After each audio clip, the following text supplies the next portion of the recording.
Vous rentrez de mission du Maghreb avec des interventions sur la Tunisie concernant les domaines de la santé. Dans quel domaine êtes-vous intervenu ? Concernant les différentes interventions qui se sont passées sur la Tunisie, le premier domaine de conférence a eu lieu sur les maladies dégénératives et notamment de sensibiliser un large public sur la relation entre le patient, les professions médicales et paramédicales, mais un public qui est très oublié, qui est très proche du patient, c'est-à-dire l'environnement familial. Le deuxième thème dans lequel je suis intervenu, c'est dans le domaine de la formation beaucoup plus large au sein d'universités, avec lesquelles nous sommes en train de développer des partenariats. Mais aussi pour tout ce qui est le traitement des maladies nosocomiales. À quel public s'adressaient vos conférences ? Le domaine de la maladie dégénérative s'adressait à tout public.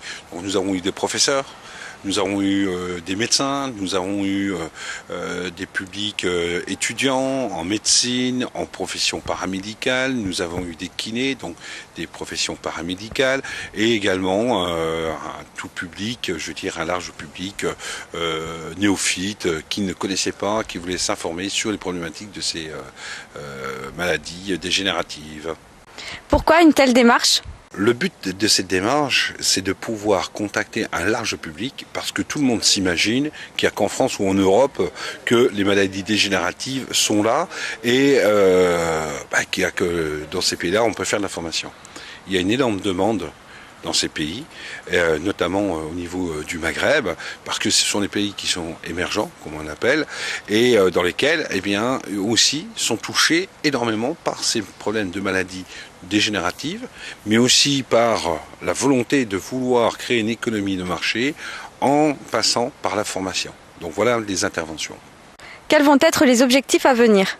Les objectifs à venir, c'est de développer un partenariat avec les hautes autorités de ce pays.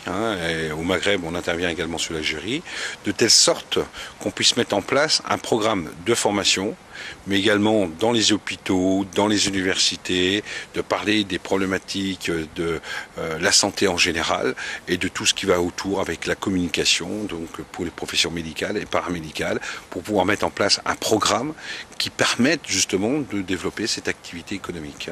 Nous travaillons avec un groupe qui s'appelle le groupe Littoral Formation, qui est notre, partenaire local, mais qui est en train de se développer au niveau national directement avec le ministère de la Santé, ministère de la Formation continue et professionnelle, où justement le président et directeur général de ce groupe est le porte-parole, notre porte-parole dans ce pays, mais aussi qui est le conseiller auprès du ministre de la Formation en Tunisie.